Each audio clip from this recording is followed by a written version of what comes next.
Okay, hello everyone. Hi, my name is Josie Sam and welcome to the Food Security Working Group breakout session for today. Thank you for joining. We look forward to the discussion. The chat monitor will soon go over our guidance for this meeting. So would you please take over, Tina? Well, good morning and thank you, Josie. So a few logistics before we start the whole working group. You have been joined with your camera and your audio muted. So if you've noticed that you're not able to talk, that is why. If you unmute yourself at any time, please remember to remute yourself after speaking. You can unmute yourself either by pressing *6 on your phone if you do not have a dedicated mute button, or down in the lower left-hand corner, you should have the option of unmuting your microphone. Why do we have you muted? We can all hear your typing and conversations when you're not muted, and the hold button may cause disruption during the presentation. Also, please avoid the echo. If you have the option, please use headphones or a headset.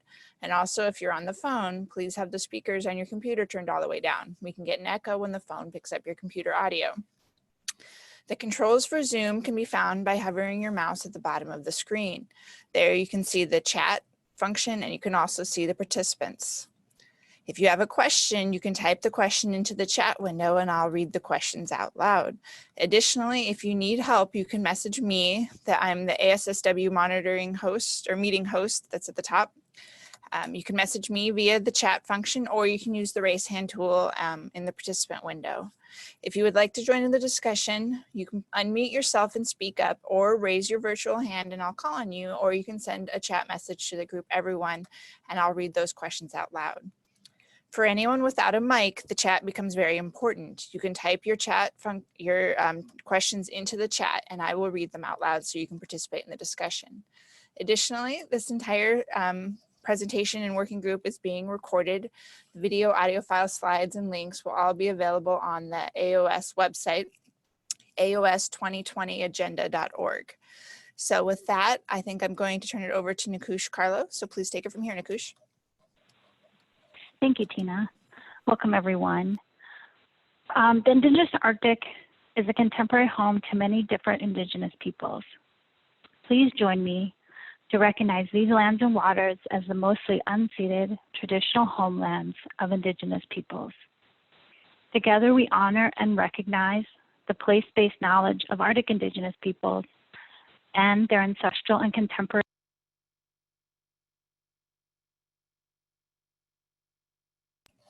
Oh, Nikoosh, we lost you.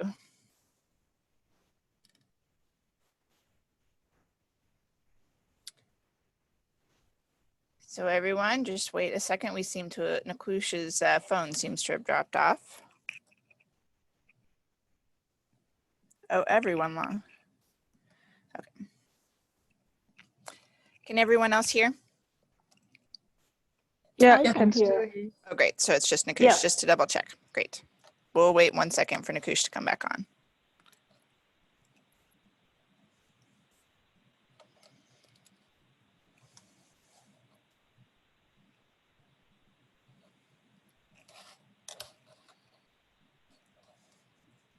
Everyone on this group are the guinea pigs for the first working group session. So everyone has to just bear with us here a little bit, as you guys are the very first working group to go. Nikoosh, are you back? You might be muted. I'm back. Can you hear me? Oh, great. Yes, we can hear you. Please go ahead. I don't know how far we got. I don't know when I got cut off. How about you just start at the very beginning again so we have it all seamless. Okay, we'll start over. Hi, everyone. Thanks for your patience. The circumpolar Arctic is a contemporary home to many different Indigenous peoples.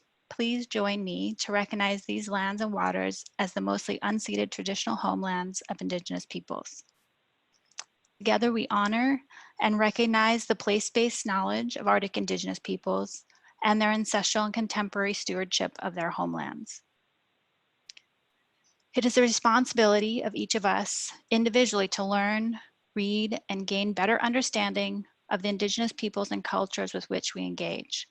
I am joining today from Seattle, the unceded and traditional lands of the Coast Salish peoples, specifically the Duwamish tribe. I honor and recognize the place-based knowledge of the Duwamish peoples and their ancestral and contemporary stewardship of their homelands. I welcome all of you, wherever you are, to honor the Indigenous peoples and lands from your place. Basi, thank you. I'll now turn the mic over to Danielle to introduce and talk about the code of conduct and intentions for this meeting. Good morning, everyone. Can you hear me okay? Yep. Okay, wonderful. Good morning. My name is Danielle Stickman, and I am speaking here in Anchorage, Alaska. And I'll just briefly go over the statement of intent and some of the code of conduct.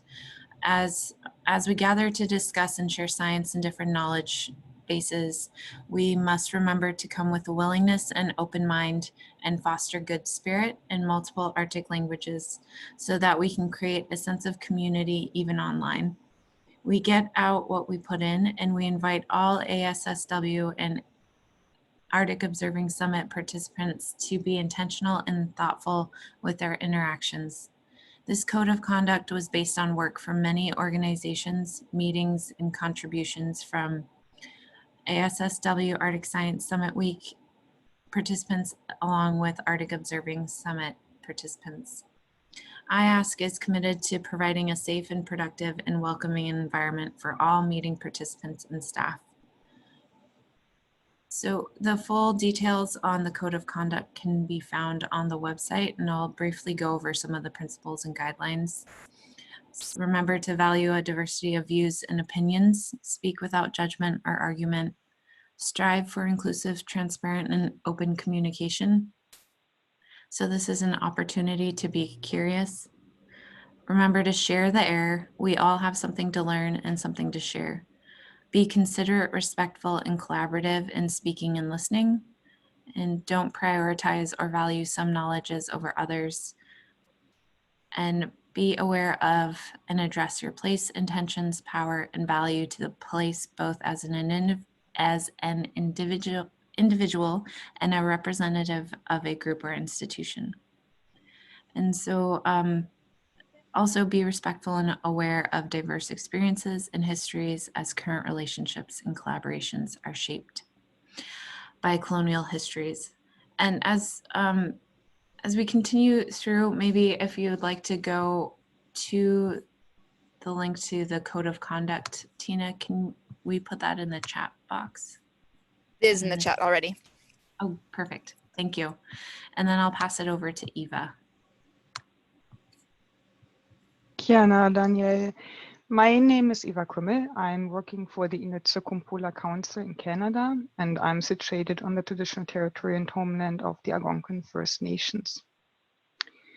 I would like to start out, as you know, the AOS was originally planned to take place in Iceland, but due to the pandemic with COVID-19, as you know, we have this meeting now in a virtual format.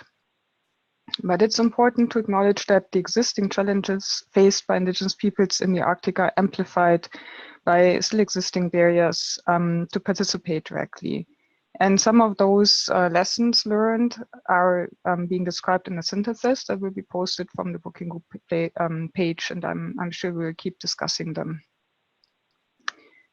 Also, just for your interest, ICC has put out a press release on COVID-19. I'll put the link to that in a chat box so you can read that. And the plenary keynote for tomorrow that is posted by ICC Chair Deli Sambodro, it's posted on tomorrow's agenda. She also addresses some of the challenges associated with COVID-19, and I encourage you to look at this. It is important to realize that Indigenous communities have historically experienced significant loss due to the impacts from disease and viruses, and are still dealing with the effects from these impacts today. So the spread of COVID-19 highlights the urgent need to remedy the profound infrastructure deficits throughout Indigenous communities in the Arctic today, which contributes still to vulnerability and underlies the health challenge experienced by too many of the Arctic communities. So now I go a little bit into the background with regards to SEON and the Arctic Observing Summit.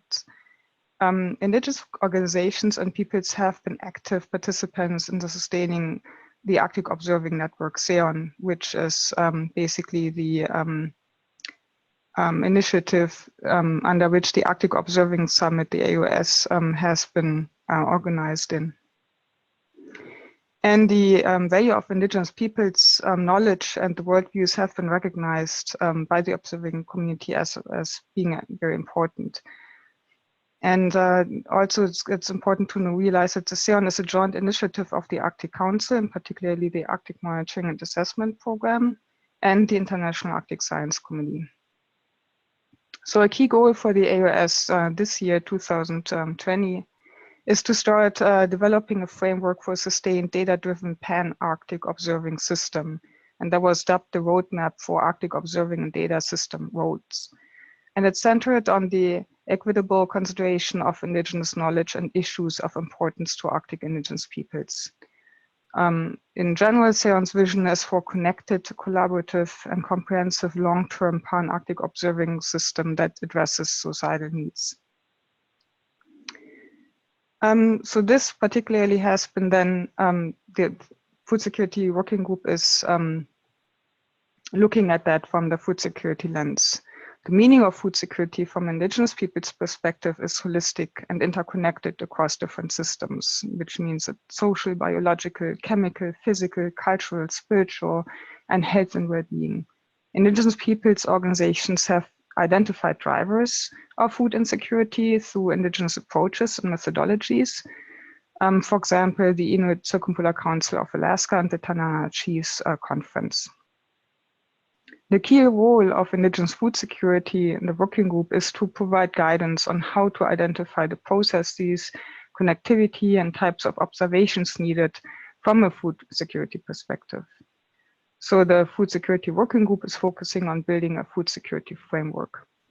And this group has been working to prepare for quite a while.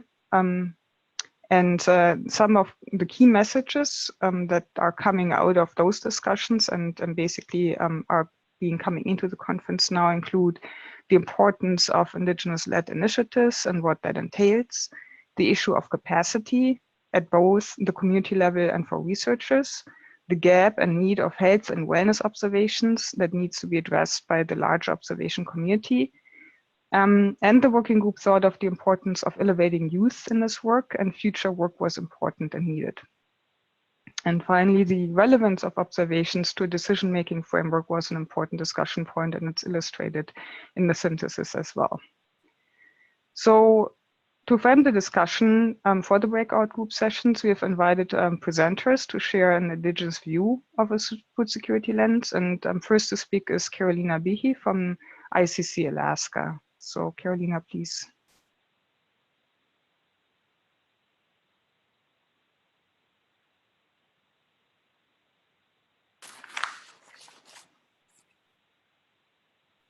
Okay, Koyana, Eva, and Koyana to all of you that have worked hard for this working group and the extra work that some of you had to do to move this meeting to being online, especially Koyana to Rochelle and Josie for bringing all of us together.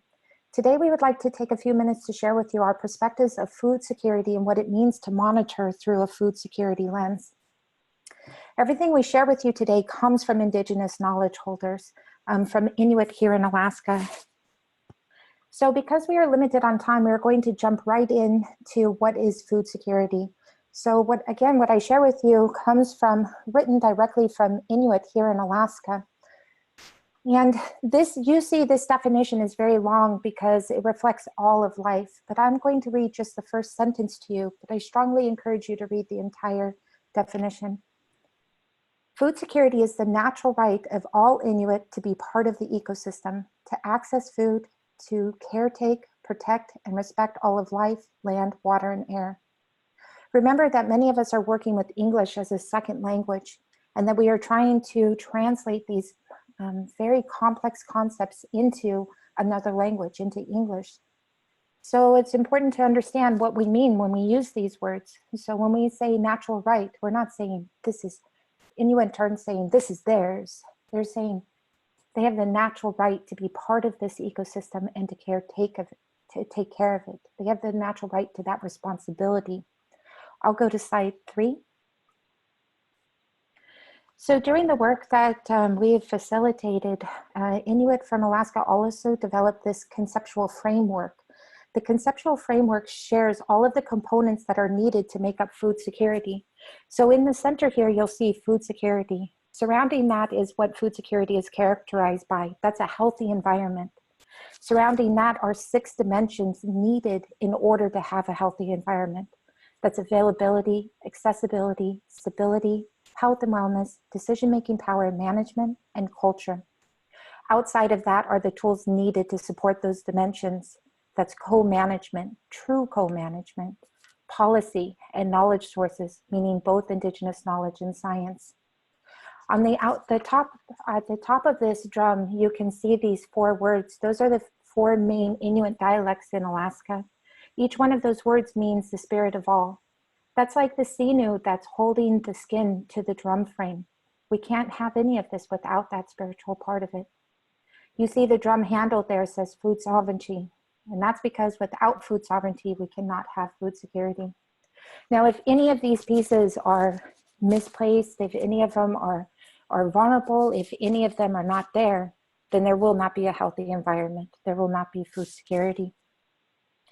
Now, when we were trying to do this work, we realized that there were no images that were depicting the Indigenous knowledge that was coming out.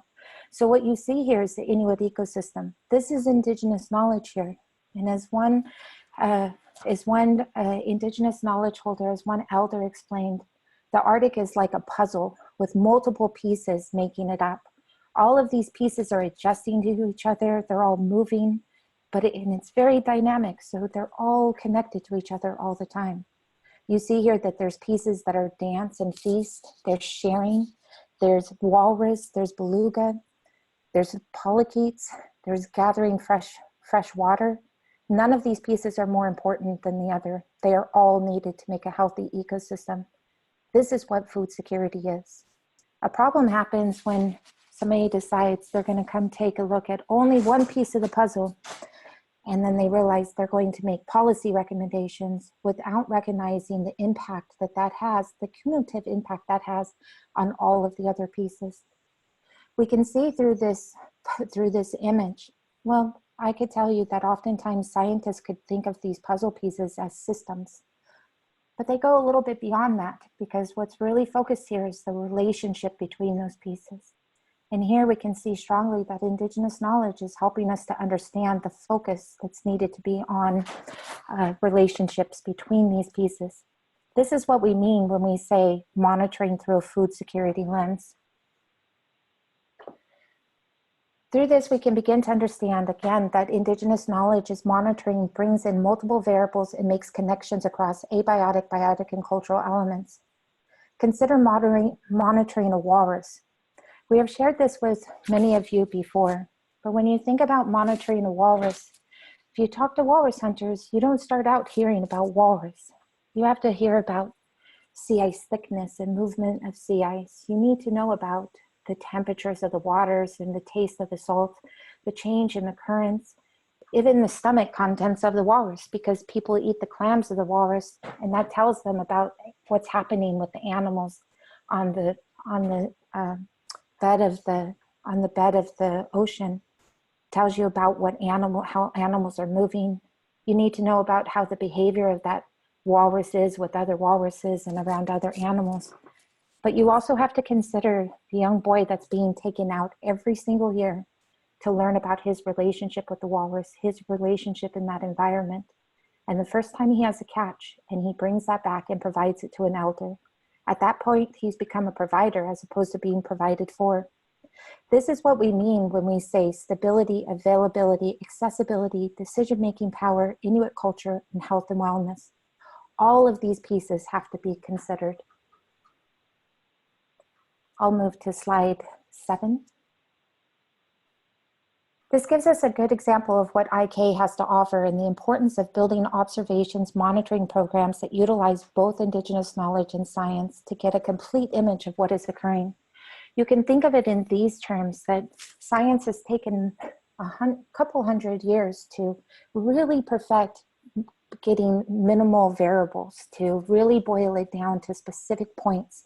And that's very good. It really tells us something. But in Indigenous knowledge, it is very good at working with multiple variables and not having to eliminate those variables. This means that we're often asking two different questions. We're seeing the world in two different ways. We need both of those in order to understand what is happening. I'll go to slide 8. So while many are recognizing the benefits that may come from partnering with Indigenous communities to gather scientific data, while information may be gathered to address scientific questions, it is important that the needs of the communities are equally addressed. It's important to understand that Indigenous knowledge is its own systematic way of knowing. It has its own methodologies, its own validation systems. The trouble we get into is when it's trying to be translated into science. And that's not okay to do that. And so we have to remember that Indigenous knowledge is standing on its own. And while of course it's going to further help advance science, that science is there to also help those communities. And so we have to recognize, respect, and trust Indigenous knowledge for what it is, a knowledge system on its own. I'll go to slide 9. So for example, when we talk about addressing multiple user needs across multiple scales, we have to consider a hunter may need information about sea ice movement within 2 days to make a decision, but we also need that information for 10 years from now. All of these slides require meaningful engagement of Indigenous communities. So what do we mean by that meaningful engagement? We mean equitable partnerships from the inception, identifying the questions of what and how to monitor through analysis and output. This also requires looking at community-driven approaches. Go to slide 10. As we move forward in our collective efforts and in our discussions over the next couple of days, there are a few points that we would look for in the AO statement and to evolve in your discussions. It's really recognizing that Indigenous peoples hold a unique knowledge and holistic understanding of the Arctic, which is needed in Arctic observing systems. We are often asking different questions. IK and science are both needed equitably. IK is often monitoring with a focus on relationships between components, and that takes a food security lens. This approach aids us in linking observations across abiotic, biotic, and cultural elements. Again, meaningful engagement. Here we're talking about equitable, ethical partnerships with the identification of questions to setting up observation and monitoring programs through analysis and output. I'll go to slide 11. Sustainability of monitoring initiatives will occur when we begin to address multiple user needs across multiple scales. This means community-driven initiatives, equitable and ethical partnerships, and a co-production of knowledge. It means taking direction from your Indigenous colleagues, from Indigenous knowledge holders. And it means truly trusting and understanding what it means to apply a food security lens to monitoring programs. And with that, Koyana, and I'll pass it over to Krista.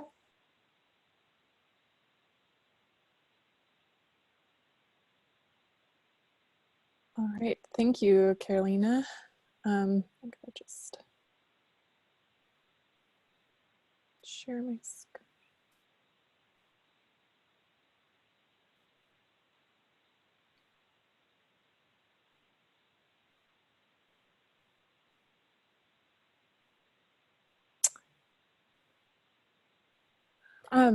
Before I begin, I want to thank you, Carolina, and the ICC for the leadership that you provide and the important and groundbreaking work that you do. In the interest of time, I will keep introductions brief. I serve as the coordinator for community partnerships for self-reliance, housed at the International Arctic Research Center in Fairbanks, Alaska, the traditional homelands of the Tanana Dene people. The work that I will be highlighting today was completed in collaboration with the Tanana Chiefs Conference, Hunting, Fishing, and Gathering Task Force, and representatives from 6 Indigenous Interior Alaska communities, including Nulato, Kayakuk, Anvik, Vinitai, Ruby, and Tanana, mentioned on this opening slide. And go ahead and advance to slide 2. These partnerships were formed in 2016 with a broad goal of supporting community vision for long-term sustainability with an emphasis on food security. Specific objectives included identifying areas of community resiliency that sustain healthy traditional harvest practices and document drivers of food insecurity impacting interior Alaska Indigenous communities. This framework was developed during a 3-day work session in 2018 that included representatives from all of the communities, tribal organizations, and research partners that had been working together for the previous 2 years. We began by sharing words, ideas, and concepts that conveyed the significance of what traditional harvest practices meant for those gathered. We then drew connections between the themes that emerged. Through further dialogue and stories, we agreed on words and phrases that captured the essence of those themes. Through this process, we developed a shared language and understanding of the holistic nature of this system. I must acknowledge some of its limitations. Because we use rapid and written information gathering techniques, it does not adequately convey the depth and nuance of Indigenous knowledge methodologies, which are grounded in place, shared identity, spirituality, and experience. Additionally, it provides a regional snapshot of drivers of food security and insecurity and does not account for the variation among the 11 distinct Athabascan cultural groups whose traditional territories encompass the Tanana Chiefs Conference region. Go ahead and advance to slide 3. With that said, I would like to share the outcome of these conversations and the holistic picture of food security that emerged. The availability of wild foods and the traditional knowledge needed to effectively and appropriately harvest these resources build happy, strong families supporting strong identities, physical wellness, and mental well-being. This way of life is embodied through sharing and cooperation that is sustained by knowledge, values, and spirituality rooted in a strong culture. Abundant fish, game, and wild foods provided through quality habitat and healthy ecosystems support full bellies, abundance, and wealth. Accessing this abundance is supported through stable environmental conditions. The cash needed to acquire the supplies used to harvest wild resources, and the legal protection to hunt and fish within traditional territories. The role of Indigenous governance structures that embody stewardship of the land, insight in the interconnections between people, animals, and place was emphasized as paramount in the sustainable use of wild foods. Contributors to this framework also emphasized the importance of Indigenous influence on formal and informal forms of education as being necessary in order for future generations to acquire the knowledge and skills needed to maintain and adapt this way of life as social, economic, and environmental shifts occur. You can advance to slide 4. With this framework as our foundation, we began identifying key drivers of food security and insecurity. In total, 47 unique drivers were identified, which are highlighted in the article cited at the end of this presentation.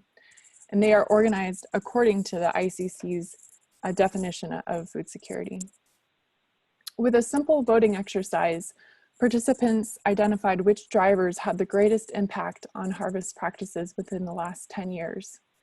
It is worth noting that 3 of the top 5 identified drivers of food security related to decision-making power and management, specifically an increased capacity in tribal management, efforts supporting tribal sovereignty, and an increased Indigenous influence on Western governance and education systems. This underscores the importance of building observing systems that strengthen local capacity and follow the guidance and direction of Indigenous leaders and knowledge holders. In conclusion, the top driver of food insecurity identified through this process were impacts from climate change. Unstable environmental conditions have challenged access and abundance of wild foods important to the TCC region. Restrictive regulations and the high cost of fuel and equipment were also acknowledged as drivers driving food insecurity. Another reminder that though monitoring the health and abundance of wild foods are valuable foci of observing programs. Factors that challenge or limit access to wild foods are equally important to consider. And the last slide, I just want to thank you for the opportunity to share some of this work. And I'm not sure who I'm supposed to pass it on to next. Hi, Krista, this is Eva, and that would be me. All right, thanks.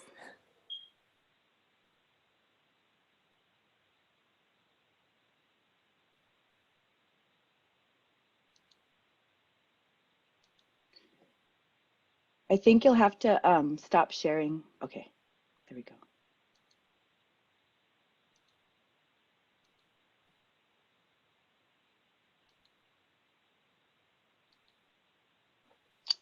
So hello, everyone. Thank you for joining us today. My name is Eva Dawn Burke. I am from Nenana and Manly Hot Springs along the Tanana River in the interior region of Alaska. I grew up practicing my Koyukon and Lower Tanana Athabascan traditions of harvesting from the land, rivers, and lakes near the Minto Flats. I am now a graduate researcher at UAF in the Natural Resources and Environment Department, working on healing through food and culture. The story I am covering is in a 3-page document that was shared with you. A more in-depth audio version was recorded and will be available at a later date.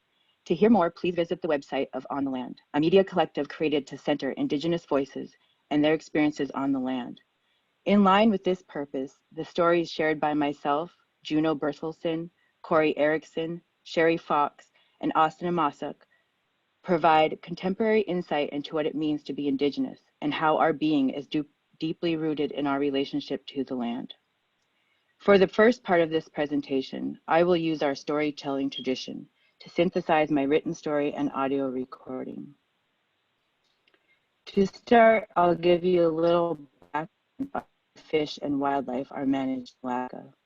On federal lands, U.S. Fish and Wildlife Service manages those resources, and the state of Alaska manages the resources on their lands. This is a very confusing process and takes quite a bit of time to understand and navigate. Each agency has their own set of regulations and relies heavily on their own data sources. This story involves the state of Alaska and their Board of Game regulatory proposal process.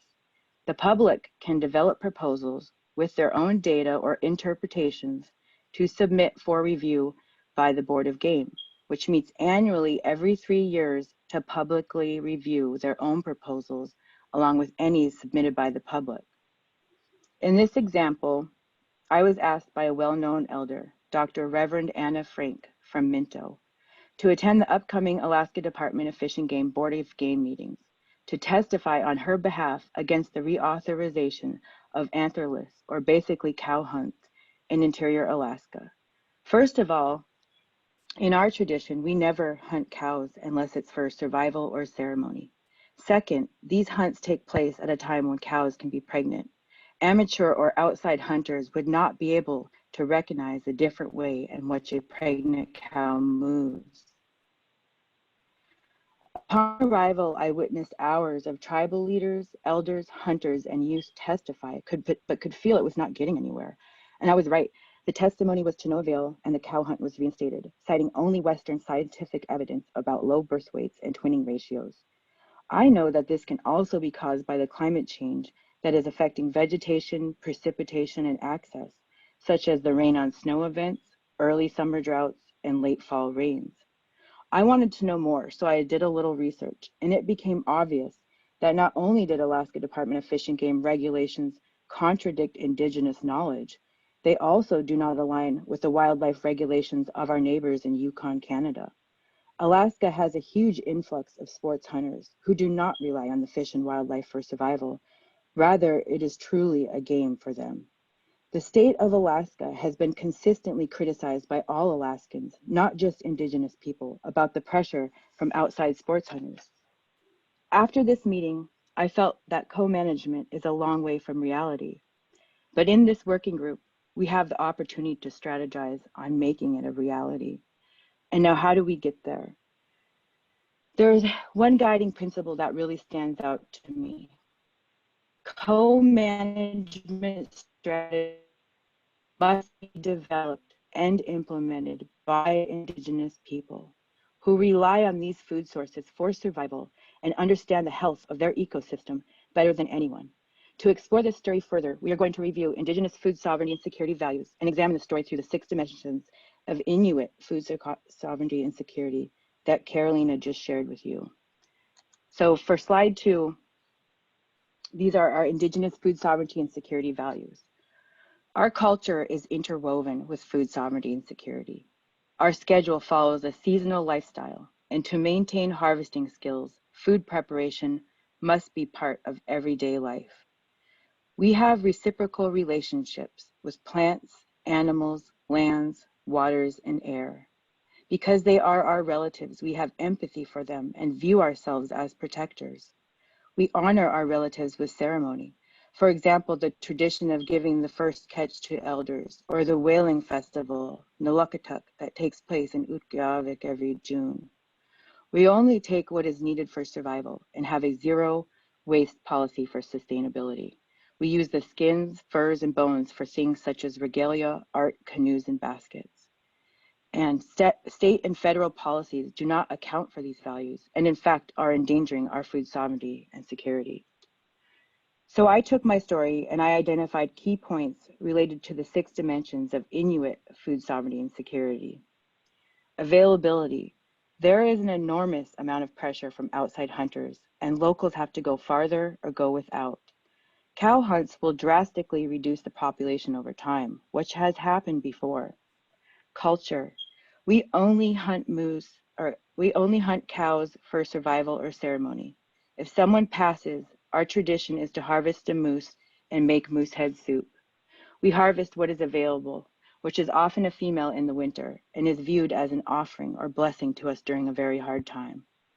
The cow hunts take place at a time when they could be pregnant, and hunters have testified to opening up cows to find unborn fetuses inside. Also, as I mentioned in my written story, the wasting of animals, especially meat, is super disrespectful. This animal gave its life to feed you, and the proper reciprocity is to use all parts and return its bones to the land from which it comes. Decision-making power. Indigenous knowledge and Western science are not equally weighted. Public testimony is not really considered or applied to the decision-making process, and most of the board is non-native and lives in urban centers. This is not representative of our interests. Health and wellness. Animals need to feel safe to reproduce. Climate change is impacting the land, which affects the animals and the people who rely on them. The health of a hunter and their family suffers if the hunter is not successful or the animals are not well. Stability. The board is not taking a holistic view of animal health and behavior. They have too much influence for us to trust them, feel safe, or believe in stability, especially when with the rapid changes we have already undergone and continue to face. Accessibility. Regulations still do not prioritize Indigenous lifestyles or needs, or even Alaskan needs. Too many permits are given to outside hunters. The state of Alaska does receive a fee for these permits, and that was brought up in public testimony. So to summarize my story and facilitate further discussion, I identified some questions and some key points. Availability. My search for knowledge on factors affecting availability was dimensional. I sought out information from several sources: elders, skilled hunters, including non-native hunters, Alaska Department of Fish and Game, and the Yukon Department of Environment in Canada. So how do we value other knowledge sources? How do we train scientists to think like we do? Culture. In line with my culture, I used relationships and dialogue, as well as scientific research, to develop a more holistic understanding using both Indigenous knowledge and Western science. So my question is, how do we inform researchers in order to develop a holistic, cyclical framework for observing? Decision-making power. The powers that be were not receptive to Indigenous knowledge in their decision-making process. I tried to communicate the importance of both sciences in my public testimony. I was open to learning. So my question is, how do we equally weigh Indigenous knowledge with Western science? Health and wellness. As an Indigenous person, I understand animal behavior and the importance of reciprocal relationships. Our systems are out of balance, and there is an urgent need to monitor the environment to protect the health and safety of all living things. So how do we begin observing to protect the health and safety of lands, waters, animals, and humans? Stability. With rapid environmental changes, it is critical to include Indigenous researchers as principal investigators throughout the entire research proposal process. There is limited funding and time, and efficiency and cooperation are essential. So how do we communicate urgency for protection of our natural resources? And finally, accessibility. This research can inform policymakers to change regulations to protect or enhance the environment so it can continue to support all living things, humans and animals alike. Priority must be given to feeding ourselves first. So how do we change regulations to prioritize feeding ourselves first? And finally, as we begin to discuss these questions, I would like to refer you to a couple readings that can shape your understanding of Indigenous research methods. If you can, please look into Research's Ceremony by Sean Wilson and Braiding Sweetgrass by Robin Wall Kimmerer. In this presentation, I emphasize relationships, values, and Indigenous ways of knowing. As researchers, we tend to gravitate towards methodologies, but when working with Indigenous people, it is important to honor their knowledge, build relationships with them, and practice their values. Indigenous people have deep connections with their environment and can provide invaluable guidance to developing research proposals, programs, observing networks, co-production of knowledge, and co-management strategies. As Corey Erickson reminded me, Indigenous knowledge is based on a network of observations. We are big picture thinkers. Our worldview is not siloed by discipline. We are inherently interdisciplinary, and our survival depends on maintaining our network of observations. And so I'd like to close and pass over to Lauren Devine, who's going to offer next steps and guidance on how to equitably bring science and Indigenous knowledge together under a food security framework and building an observation system.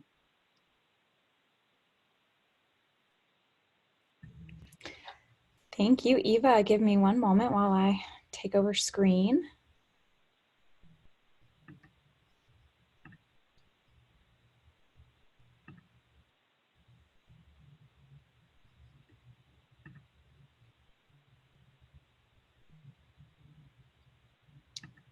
Looks like actually, Josie, I might need you to share the screen. It's not letting me have permission to share my PowerPoint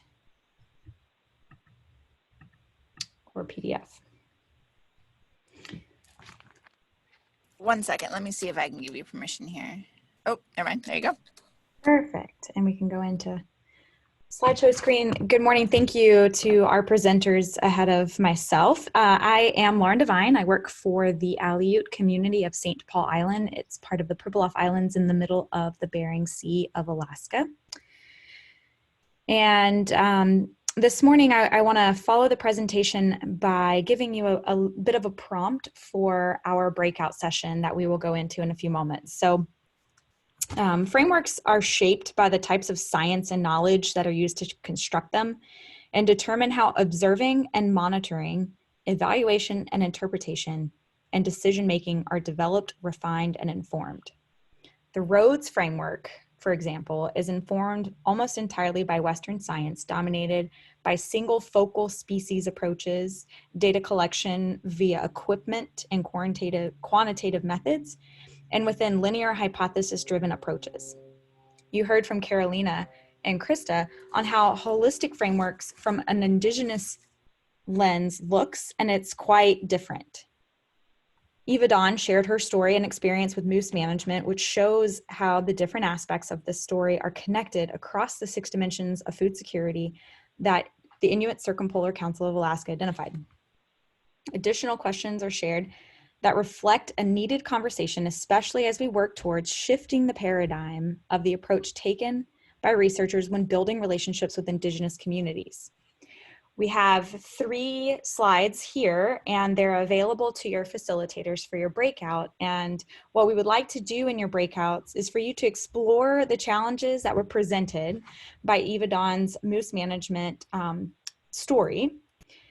And in thinking that you're a team of PIs on a project, and you're going to think through the challenges that were presented with the story using these 3 visuals. So on the first slide, we wanted to juxtapose our Inuit ecosystem from the Inuit Circumpolar Council of Alaska Food Security Report that shows the connectedness of the ecosystem, how ecosystem health drives food security in this conceptual framework. And then looking to the right side of your screen, how that is different than the societal benefit areas for Arctic observing that are more listed, where you see things like environmental quality, food security, human health, and how those are just listed in a linear list. If you move to the second slide, we see what I hope is a familiar image, that is the co-production of knowledge framework. And this is understanding the Arctic through a co-production of knowledge framework. The third slide is, again, our 6 dimensions of food security from the Inuit Circumpolar Council of Alaska. They're in the third circle of the drum: the accessibility, availability, Inuit culture, decision-making, power and management, health and wellness, and stability. What we'd like to do is have you, as a group, use these visuals to frame the discussion, as well as bringing in your stories that you can use to provide insight into the breakout sessions. Before we go to our breakouts, which will be guided into a break by Danielle, we wanted to pause here and give everyone a chance to either reflect on these presentations and what we've covered thus far in this large plenary session, and come up with your thoughts for your breakout group. You may use the chat box to provide thoughts to the group, or we will open it up for questions to be asked.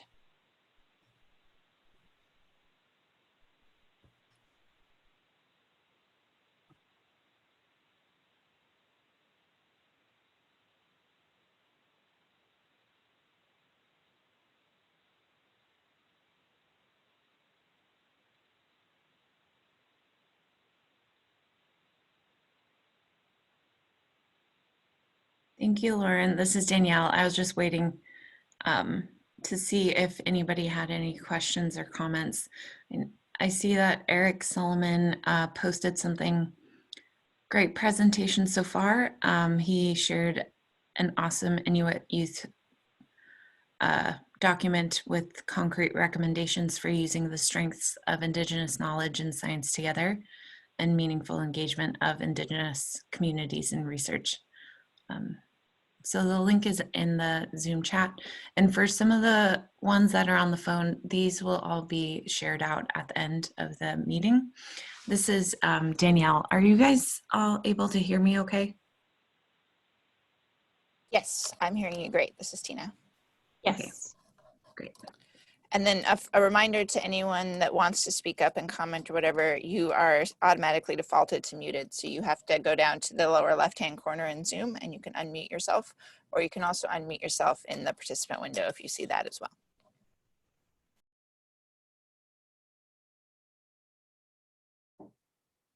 And Jessica Cross comments, I appreciate the 3 infographics that were shown here. Could you put up the second one again? And I'm not sure who, I think it was Josie. I think Josie had it, yeah.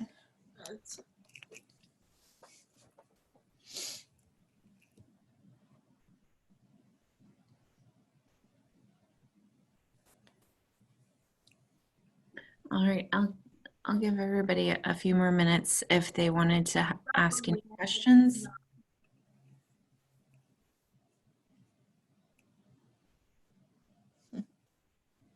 Tina, is that the image you wanted? I think so. Jessica, is that the one that you're interested in, or was it one of the other ones? I'm not exactly sure which one was the second infographic. I think this is the one. Okay, great. Yep. Oh, she wanted the citation, especially at the bottom. I can, this is Nikoosh. This is on the website. I can drop that info in the chat box. So if you go to, right? Yes, if you put it in the chat, everyone should be able to get it, as long as it's to the chat to everyone. Oh, Okay. yep, I see it. Thanks.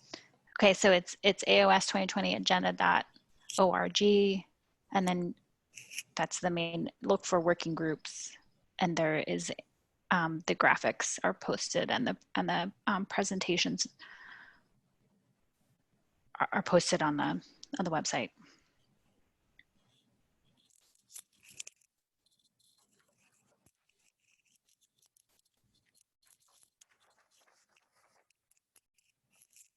All right. Again, this is Danielle Stickman. I don't see any other questions. I think there's more chat going on in the chat box.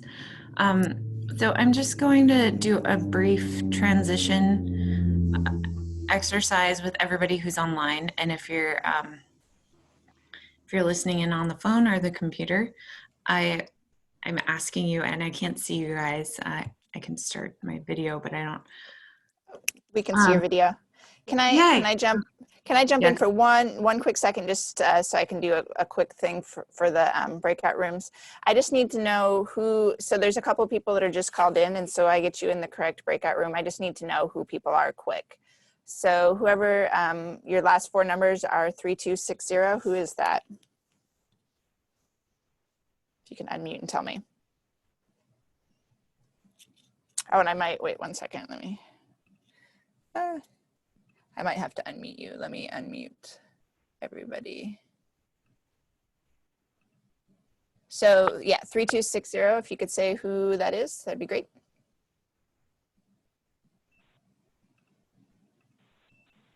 Nope. Oh, sorry, 32. Okay, we'll do 7788, if you can tell me who that is.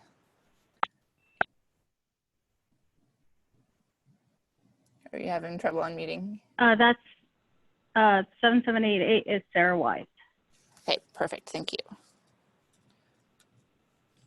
How about 0962? Austin Amosik with Core. Oh, perfect, thank you, Austin. So I have 8972. That is Juno Bertelsen. Oh, hi, Juno, okay. And then we'll go back to 3260. Rosemary at Dongarock.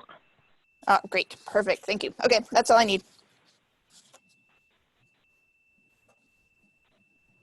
Okay, it's all you, Danielle.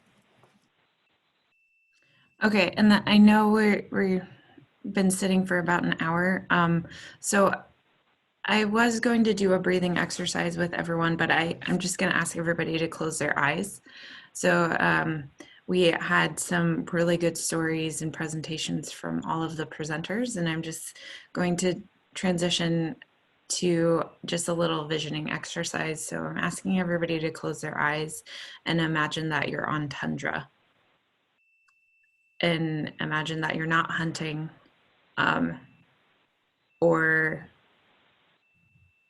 gathering or anything, but you're just on tundra, taking in everything. So taking in the smells, the sights, the feeling of the wind, and then the squishy feeling under your feet. And take a deep inhale through your nose and exhale out your mouth.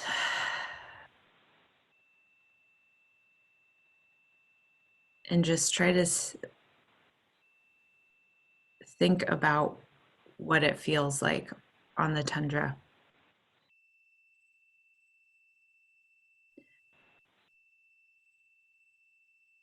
I know you guys can't see me, but I love doing this exercise with the hands. If you've got glasses on, you can take them off. But bring your hands together in front of your chest and start moving them back and forth, creating friction, making some friction with your hands. Usually I do a little salmon exercise with this, but can't do it in person. So creating friction with your hands and making it really warm. And in 3, 2, 1, I'm going to ask you guys to, and I know if you're holding the phone, I'm sorry. 3, 2, 1, clap your hands and then cover your eyes. So 3, 2, 1, clap, and then cover your eyes. And inhale through your nose and exhale it out.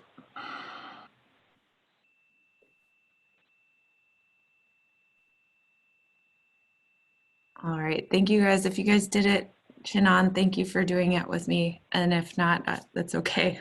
And I think we have about 4 minutes before we go into our breakout sessions.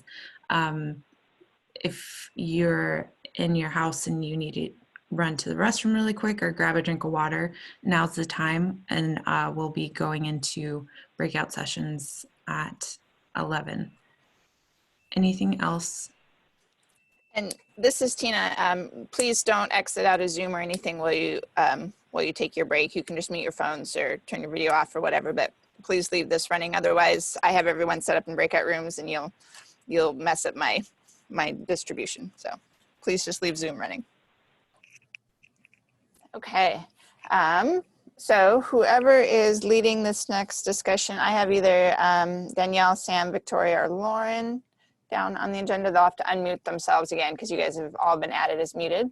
So you'll have to unmute yourselves and we can move on to the sharing what was discussed in the small groups. So please go ahead.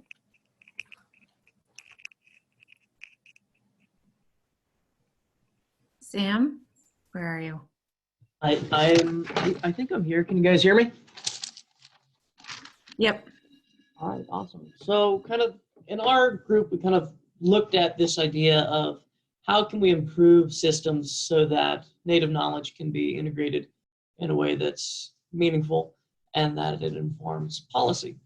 Kind of looking at the story that was told about cow moose harvest or antlerless moose harvests as a model of what did not go right. We kind of set out and kind of identified a few key things that we believed really were critical to making a system in which Indigenous science and Indigenous knowledge could be interpreted as kind of an equal to Western science.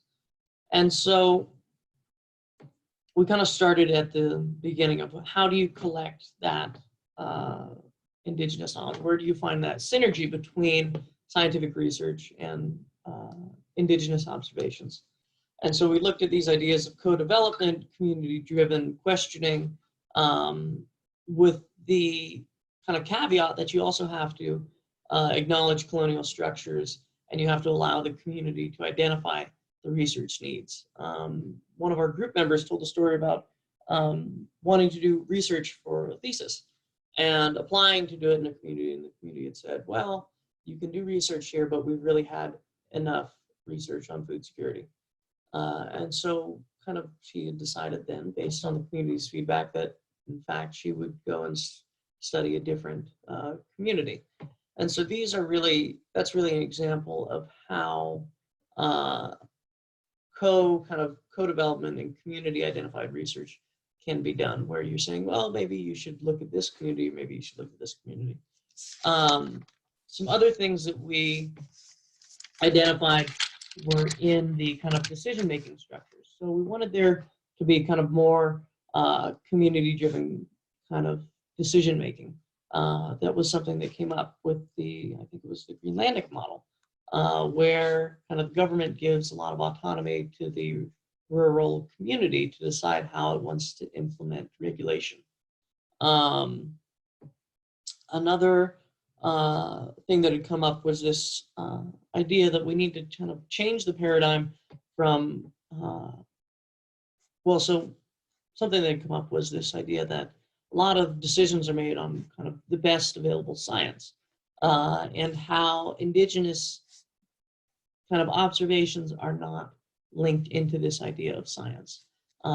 There's kind of, we had talked about, and it had come up, the idea that some scientists don't see Indigenous monitoring as science. They see it as more kind of an anecdotal thing. And so figuring out ways to change that paradigm so that they're kind of co-equals was a really big part of what we talked about. Also kind of figuring out how to allow non-Indigenous champions to be able to kind of also speak in spaces that may not be comfortable or accessible to Indigenous peoples on behalf of our observations. So I think that encompasses a little bit of what, or most of what we had talked about. Danielle, if I'm missing anything, please please join in.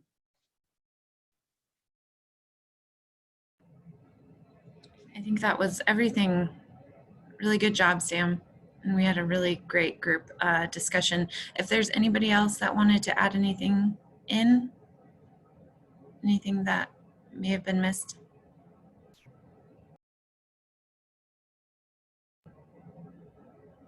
Nope. All right, we'll go to the next person, Tina. So whoever was group 2, or was, I guess I'm not, I have to remember, let me look real quick, breakout rooms, who was, so group 1 would have been Lauren and Victoria, whoever wants to report back from group 1. I don't mind having a few words as long as you don't mind. We had an interesting dynamic during our group session because everybody who was involved is a research scientist of some sort, and so we ended up talking a lot about specifically how we identify. Well, we talked about many things, but how we identify community-driven priorities for research, particularly as it comes in funding structures, because if we want to be doing monitoring and observing in a lot of these places, it's contingent on having funding to build partnerships with communities, to maintain those partnerships, and also to have funding for those communities to, in my opinion, to benefit from that research, that it needs to be research that is sort of defined by those communities and is community specific. So you can't take a research project and apply it across all of Alaska or across all of Inuit-Nunaat or across all of Indigenous homelands, because each community has its own priorities. For instance, it was said that sometimes the priorities in Southeast Alaska are different from the priorities in Northern Alaska. And so these research programs really need to be tailored to the kinds of information that communities need to move forward in their own efforts.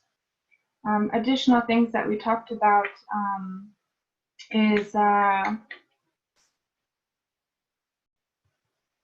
like how we can co-develop proposals when funding structures, particularly we're thinking NSF, we talked quite a bit about NSF, don't necessarily support a lot of the very basic and simple things that perhaps would allow researchers to show their dedication to the regions that they're working in. For instance, my example that I brought up was a small one, but that NSF does not, NSF will allow you to set aside funds for translation services, but NSF will not allow you to set aside funds to learn the language of the region that you're working in.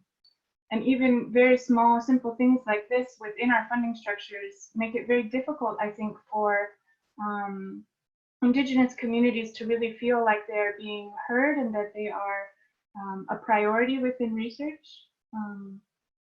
We talked about many other things, and perhaps Lauren would like to chime in about anything I have missed. Absolutely. Yes, thank you. That was excellent. Some of the things that I learned from participating in our group were a term that I'd never heard, post-normal science, which presents a really interesting opportunity for this idea of shifting the paradigm of the way that the science and policy community thinks of how to interact and collaborate equitably with Indigenous participants. And we talked a lot about kind of the framework. The food security framework is not familiar to all of us. We were all on a spectrum of how much we really understood or grasped or apply the framework in our own careers, which was really interesting to see.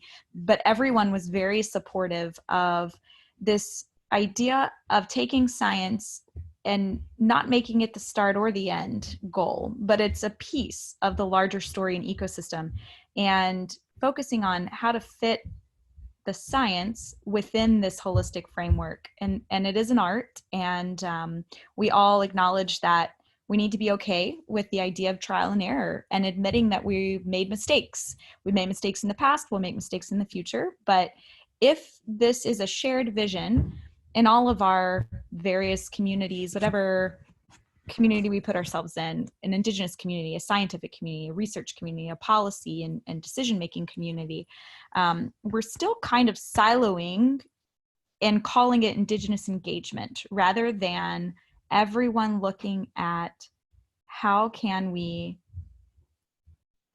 get the information that we need for some very urgent needs and do that in a way that's cross-cutting, that is inclusive, that is adequately and appropriately funded, and engaging the right people in the right way. And I'm really excited to see the notes from all of the different breakout groups. Just listening to Sam's kind of overview of his group, I thought it was really interesting using the word allies or champions. How can we be better champions individually and in our careers, within our organizations, within our collaborations? How can we, if we are not Indigenous peoples, become champions of including Indigenous knowledge in an equitable way for the best available information to make decisions on? I'll leave it there so that we can have other groups report back as well.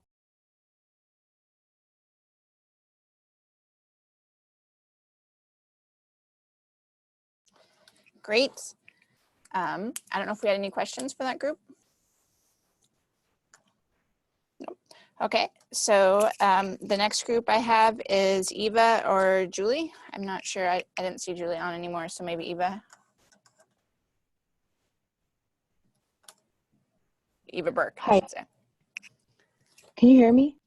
Yes. We could. Oh, nope, not anymore.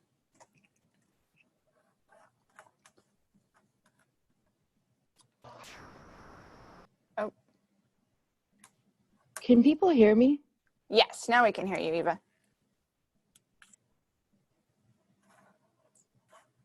Oh. No, we can't hear you, Eva. We heard you for a second. Okay, try again. Can people hear me? Yes, now we can hear you.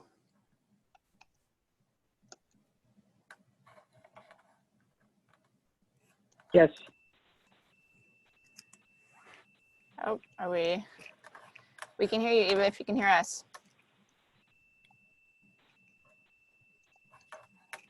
Sure. I show her as unmuted. Let me see.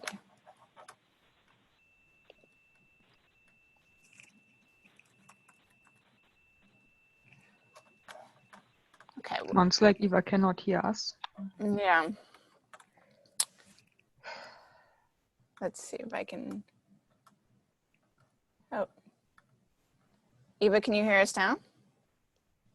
Oh, so that means you just heard me say the F word? No, no, we didn't hear you. No. You can hear me now? Yes, we can hear you now. Okay, that's awesome. All right, so we talked about a lot of things, and we had some really good examples, especially Rosemary being from New Wixit and dealing with the oil and gas industry. There's some really interesting history there, talking about how she worked with CDC for several decades, and the goal of that work was to create somebody, a tribal scientist, and I think she said there was like 15 leaders in the village that came together, and they needed somebody that was a tribal liaison at the level of the CDC director, and that worked across multiple agencies and the funding sources. And she explained this as a constant revolving process. And so and then Laurel spoke a little bit about Corey's program. It was training scientists, the tribal science program, and how Corey is a science liaison for the NSF. And so in our discussion, we took this a little bit further, and we talked about what does equity look like, and what would be the challenges, who do we want to collaborate with, and what would be the challenges, and how do we collaborate with people. And so by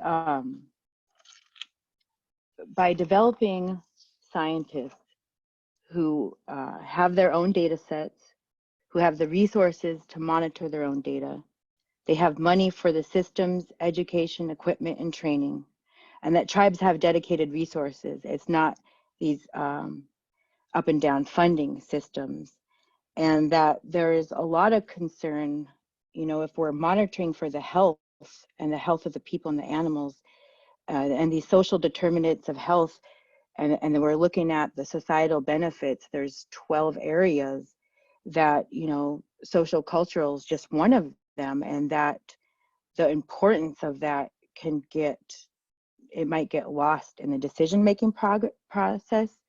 And so that we need to have Indigenous voices leading this.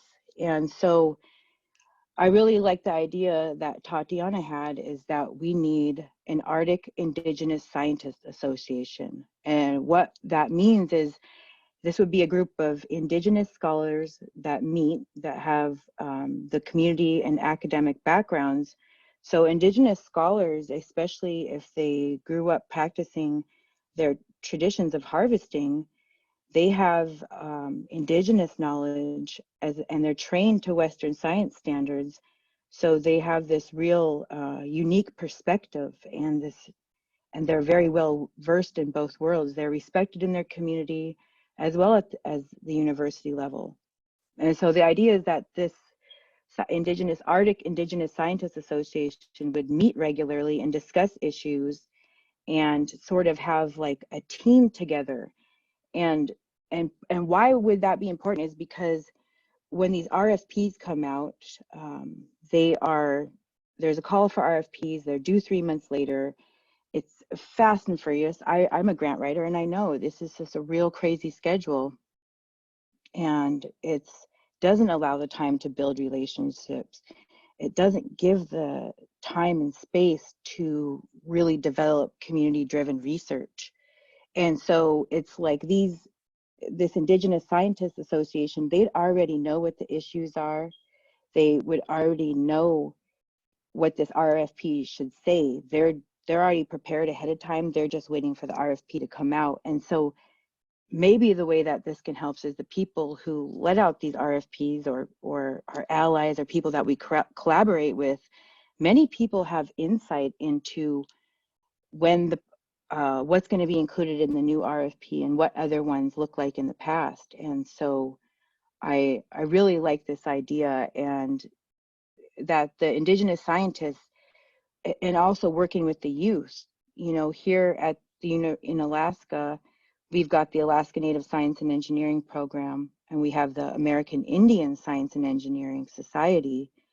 And both of these programs have college components as well as high school and middle school components. And so it's like, you could really use programs like these to build capacity in the village, build capacity at a research level in the village, because like I mentioned in my presentation, it's really hard to be skilled at harvesting if you don't practice regularly, if you're not out there on the land.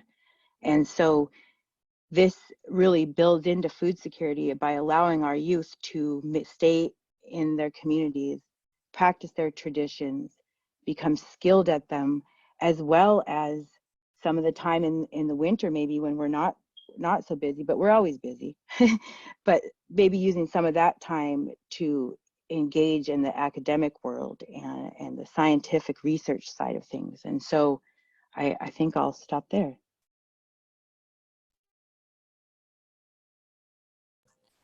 Great, thank you. So I think we'll move on to group 3, which was Carolina. I don't know if Carolina, if you wanted to speak for your group. Actually, Austin is gonna. Oh, go for it then. Great.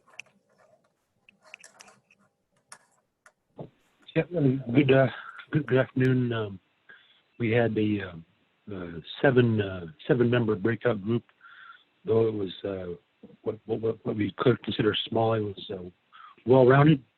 Folks from Alaska Fisheries Science Center, UAF, Los Alamos Laboratory, and a couple of us from the Indigenous communities, myself from Nome and St. Paul. I suppose our conversations were in 3 areas: food security issues, co-management issues, and indigenous knowledge.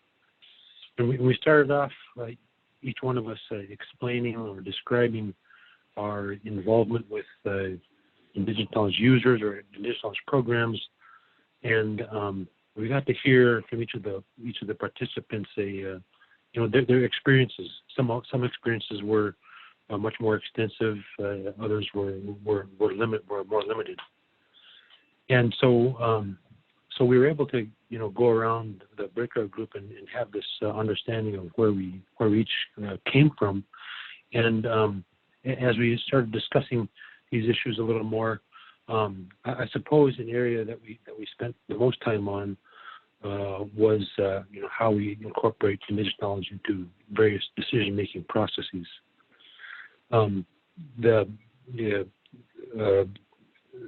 Various state or federal agencies seem to be on a bandwagon of ecosystem type approaches. So we heard a little bit about that. We, of course, some of us were worried how this ecosystem approach impacted communities. Some of us were, of course, worried about pollution, which is the key for communities that depend upon fish and wildlife resources from the land. And then as we got more into this, we realized we wanted to convey this back to the whole group, that right now, as of this moment, this is a fairly privileged space. We each have connection to the internet. That isn't universal across the Arctic or across even small communities. Some communities in my region simply struggle with having a phone connection, much less an internet connection. So we need to recognize this is a fairly privileged space. And so we probably need to think about how we outreach the outcomes of this Arctic Observing Summit and how we outreach the outcomes of our various breakout sessions. But after that, we asked ourselves, how can indigenous knowledge and science work together? And it seemed as though that from scientists that were in this breakout group, that it was recognized that they're part of a larger political, perhaps policy problem, maybe not a management problem, and that sometimes a person who is well-meaning within a political framework, whether it's a state or federal agencies, they certainly may mean well, and they may mean to strive for the best available science. They may even strive for incorporating indigenous knowledge, but they're hamstrung by whatever policies exist above them or that are superior to them in their jobs or whatever. We recognize that there's a lot of business as usual, though there's been now, this must be going on decades of this sort of talk. There still is a lot of the business as usual. Scientists are spending very little time in communities and hoping for large-scale outcomes, which is not realistic in just a couple days. We recognized that in order for any kind of science program that intends to incorporate indigenous knowledge or discuss food security issues, that we have to build capacity within villages. That was widely recognized. And one of the unique examples that was provided with the university was the AOK and its ability to create a space that created eventually relationships.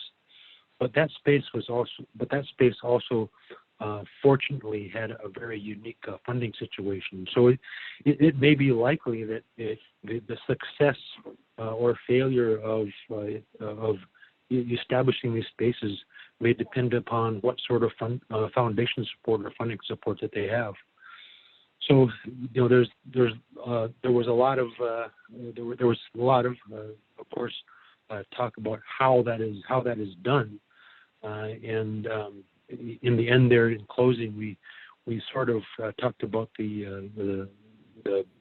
some of the failures and experiences that exist within each of the spaces that we have, science, the university, Indigenous communities, how that works, and we felt that, or at least the discussion that occurred centered around many of the places where we still need to grow, where we still need to develop these relationships. The last thing that I'll share is some of what I had talked about. I primarily talked about what others have said, but the one thing that I shared that I want to share with the entire group is, us in Western Alaska and Northern Bering Sea, Southern Chukchi Sea. What we're seeing with all this climate change is an ecosystem that's in peril. We see seals dying, we see skinny seals, we see birds dying, we see walrus that are skinny. And that's very different from the politics that occurs surrounding this issue. The politics is such that state or federal agencies want to take advantage of the potential commercial exploitation of fisheries moving northward. From our perspective and from what we're seeing, we would say very different things. We would talk about the potential collapses that we're witnessing in the various marine mammal populations, the seabird populations, as well as the changes that are occurring at the planktonic level with harmful algal blooms. So that's all I have. Thank you. Thank you, Austin. I think I would just add that as we were going through these discussions, it was really clear how all of these components were reflective in the ecosystem drawing, but also in those 6 dimensions. So even when, for example, when Alona was telling us first a story from her home, you could really clearly see how the changes and concerns were reflective in those stability and accessibility and availability and culture. And then even talking about management and co-management, the role that is played with different value systems and power dynamics, what was really reflective in there too. And the only other thing I would add was about this capacity building discussion, that it seemed like everybody in the group really recognized a challenge that a lot of us are facing surrounding the language capacity building, and that oftentimes it's being transformed or translated into training Indigenous peoples to work within a westernized system, as opposed to Indigenous peoples identifying what capacity building they need for themselves. And there's little to no focus placed on the capacity building needed for researchers and scientists and policymakers, and the need for us to have much more robust education systems to be helping them learn a different way to think beyond this linear approach that's being applied. For anybody else in the group, were there any other comments that you would have that you would like to add to that?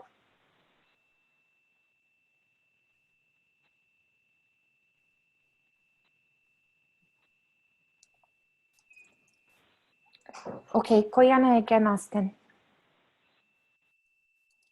Great. Can I quickly ask you something? How much time do we have on this call? I think we're nearing the end, right? We are, Steven? and I have to admit, I don't know how the organizer set it up, if it'll boot us off right at 1 or if we're allowed to run over, because it was set up by the folks in Iceland. So I'm not 100% certain. Okay, could we, how about this? Could we just provide a little bit of how we plan to take these conversations tomorrow, and then we'll continue with the breakout, just so people know that this isn't just ending right now? Is that okay? Sure, please go ahead. Or do you need me to do that? No, I think Lauren and I can kind of do that. Okay. And I think, because we just wanted everyone to know that tomorrow we're going to have a larger group facilitated discussion, and we'll not break out into groups. And so, we're hoping that the notes and the conversation, could guide how that discussion, will work tomorrow. And we'll have half the time that we are having today. And so I just wanted to, let everyone know. And Lauren, did you want to add anything else on?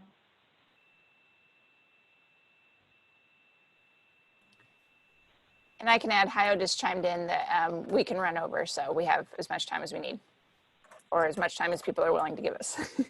Oh, that's wonderful. Yeah, we would love to hear from more groups or anyone that would like to share any pieces from their breakout group, since we are allowed to run over. But we do encourage everyone to participate in that larger discussion, as it will build from the discussions that we started today. And just so everyone knows, all the Zoom links for joining all of the other discussions for the entirety of the Arctic Observing Summit are all on the agenda website. So check that out for all the other links.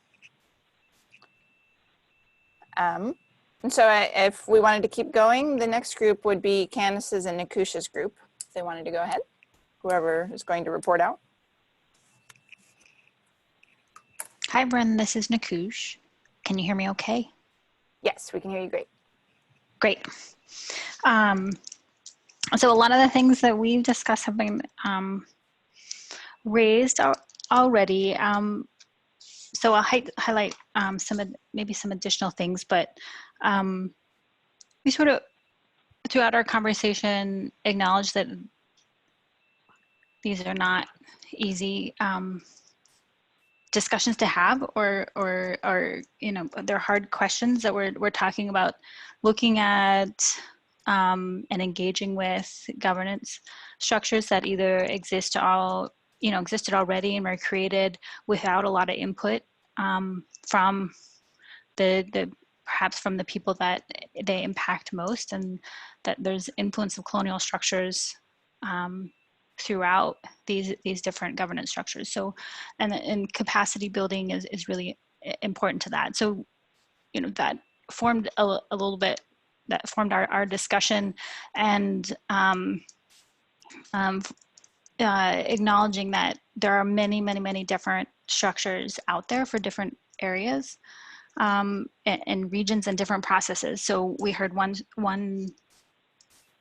heard about one sort of governance structure from Eva Dawn's story, but there was somebody in our group who's very involved in the U.S. in the Fisheries Management Council. So it's a whole different kind of structure. So there's many different governance structures that you need to work within, or think about creating processes that work entirely differently, and that's a challenge in itself. We talked about capacity building, how important that is. Somebody else brought that up already in the discussion, but how that it's critical to being able to bring in and have true partnership with Indigenous knowledge holders, is having those capacity issues addressed.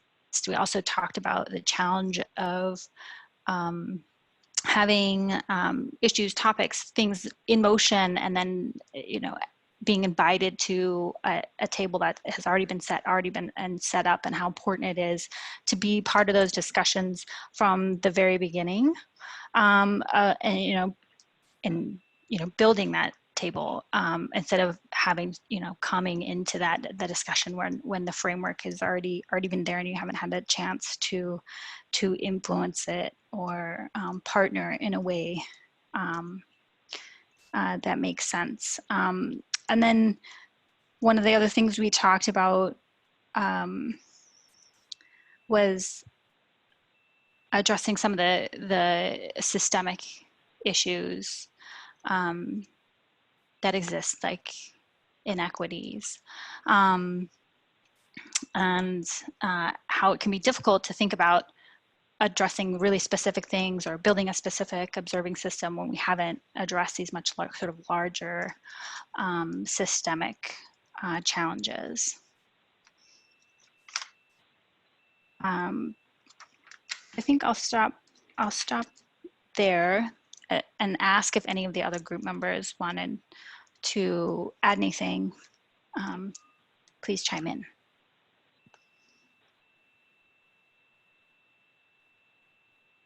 Thank you very much, Nikoosh. This is Eva. I think just one thing that I didn't hear, I think other groups mentioned that came briefly up in our group was also on issues around confidentiality and data.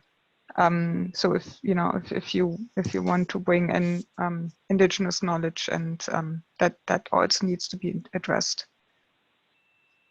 Mm-hmm.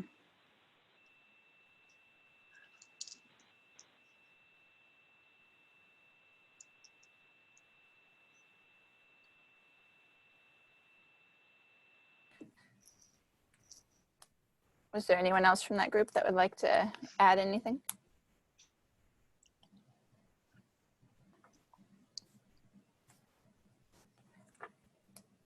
Okay. The next group we have is group 5, which Rachel or Shelley, I think, were the leaders and the note takers. Anyone from group 5?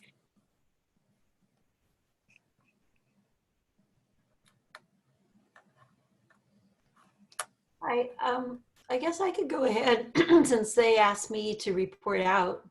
I was involved with the moose hunt regulatory process in Alaska the beginning of March, and was able to help participate with UAF tribal management, being able to get communities into the public process and be able to give public testimony so that Board of Game was aware of the concerns of the public. We had about 35% of the public testimony came from our efforts and our advocates. And this proposal that Eva was talking about the moose hunt, there's another part that was not included, and that was that in January of 2019, they stopped the ceremonial take of cow moose because they said the moose population wasn't, that the sustainable yield that they had was their reasoning. And they had the conflict of justification because then then they had a proposal in the Board of Game that said that now they want to have a winter cow moose hunt, which would now reduce the population. So there was a lot of testimonies from Indigenous people who were very much aware of the population, and they spoke out against that these population counts are not accurate. And so then the Board of Game said, well, we're going to need to have some tribal consultation with you because our numbers speak one thing, your numbers speak something else. And so there was this back and forth about, data being accurate. And so in our work group, I brought some of these out, this question out about how do we get the Indigenous perspective to be on the table and being a part of the decision making. And and part of it is that the data itself, one of the comments was the data itself is not the evidence. It's basically who is the decision makers and, what is their makeup and background, because that's who's really coming to the table to make those decisions. Because we had 35% of the public saying no. In fact, there was, I counted about, I think there was 15 public testimonies that opposed it, and only 3. There was one proposal that was speaking about opening up the moose hunt now, and there was over 18 that said they were opposed to this opening this hunt, and then there's only 3 that said no. And so it was like, wow, we should have had, you know, we had all this compelling information, and why did this proposal, you know, pass, that they're going to still be able to do this winter moose hunt, which is going to impact food security down the road, because it's going to take out the cow moose, which is going to take out the population. And so there was a lot of debate going on. And so then the evidence comes in, well, how do we create a new science? How do we bring a new science to the table that they are going to be able to recognize and say, yes, you know, the new science has to be the indigenous science, which speaks of the whole picture. And the whole picture is speaking of not just the count of the moose and how many there are. There's the whole ecosystem that, and so many integrated different parts that are all impacting the moose population. And so how do we really truly get our best science? Is what we're all speaking here today, is truly bringing in the whole picture, bringing in all the pieces of the puzzle. I like that puzzle piece. I think that really brings in a really good picture in my mind of, yes, we're only talking about how many moose there are, but what about the whole ecosystem that's being impacted? And what are the questions? And when we do get to the table, how can we speak to their side and speak to their science, but also saying that this is only one. Where's the social science piece to this? Where's all these other aspects that are just as critical as the biological? And being able to have that common ground where we can talk together about the same thing we're both concerned about, but also saying, but now let's bring in the whole ecosystem and bring in the whole indigenous knowledge and understanding of the whole process. I think what is being spoken here today is truly the next step, is bringing in all this, bringing in this full picture, bringing in the experts, because as we all have been understanding, is indigenous people have been here, and some people say 10,000 years, and then there's other elders who say, I've heard an elder speak to me who said, we never migrated here. We were always here. The science just doesn't prove it, but the words, when we always say it's in for a time immemorial, it means that we were always here. We were always understanding the ecosystem we lived in and the relationship we had. And so with that knowledge, you bring that to the table. I think that's, you know, an important message is we bring 10,000, not only 10,000 years, but we bring generations of understanding the relationship with the whole entire ecosystem, with all the aspects of it that are involved. I don't know, we talked about a lot of different ways of asking these questions and being able to speak to them, but then the dynamics of who is the decision makers and what are their backgrounds. You know, most of them were sport hunting guides, and so there's 2 indigenous seats that we had, but the prevailing answer at the end was, they said, well, we're going to go ahead and agree on this moose hunt because of the state advisory boards all just said yes to this. Well, there was only 3 out of 7 that said yes. And what happened to the other 4? Why were they, if the other 4 got involved with this political process, they would have been able to throw the vote and stop this moose hunt. And so I'm going back, and this is our discussions, we're going back to looking at how do we get into making sure that all the advisory boards are well informed, and how do we speak to them and speak and get involved and get our people in these seats and in these places so that we could have this vote and be able to vote together. And then when they go to the main board of game, they'll say, well, the advisory boards all unanimously said, you know, whatever this indigenous perspective is going to start being a part of this decision, is what is the end game, is what is going to really be best, because ultimately the indigenous perspective is truly the foundation of what, and this is what everybody spoke about too, it is the foundation of how all these decisions should be made, because they are considering everything and not just a limited perspective. So I'll just leave it at that.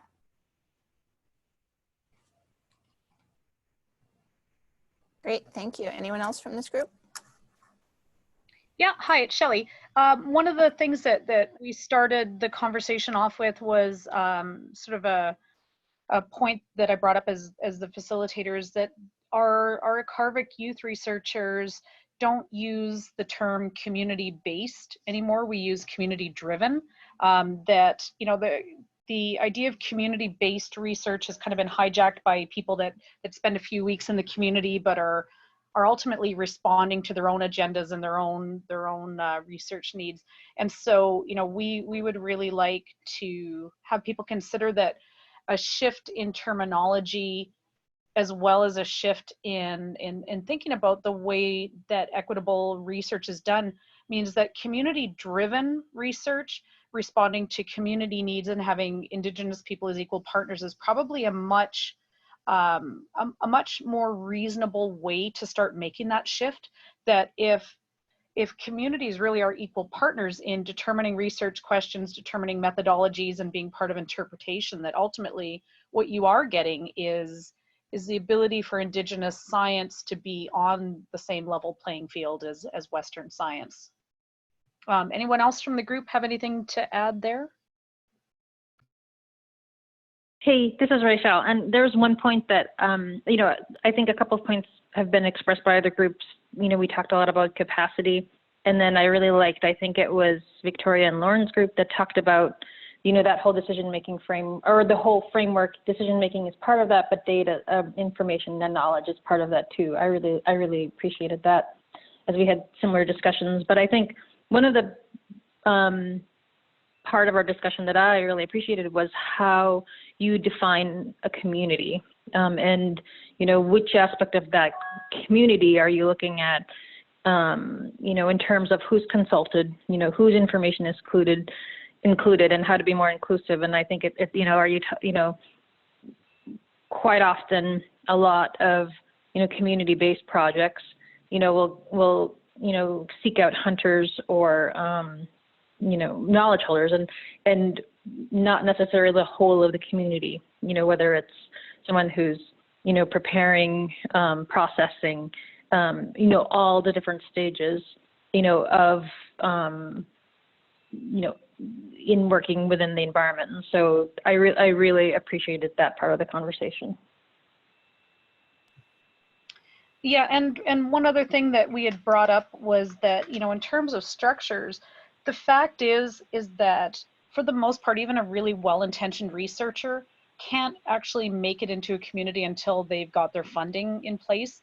And most funding structures won't allow for someone to do that until they've got their research question and methodology already established. And so, you know, one thing we really advocate for is having the ability for funders to consider ways to allow researchers to come in and truly work with the communities to develop their projects, not come in with everything sort of fully formed and then, you know, have Indigenous peoples having to sort of struggle to get themselves integrated into an existing research program.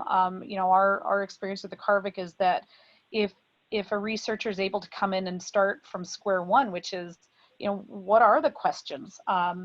You know, in our group, I think that was brought up, is that where most things go wrong is that there isn't a common question of concern, and that if you can start off on that, you're starting off on a really strong point, and then it's not an us versus them, but having common questions, a co-created methodology, and having, you know, both ways of knowing involved in the interpretation means you're actually creating better science.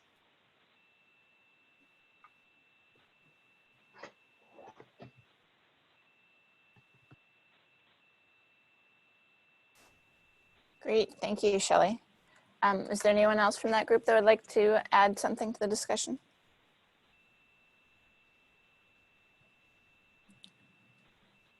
Okay, I think we have, because Sam already went first, so group 6 is gone unless someone in that group had anything else to add.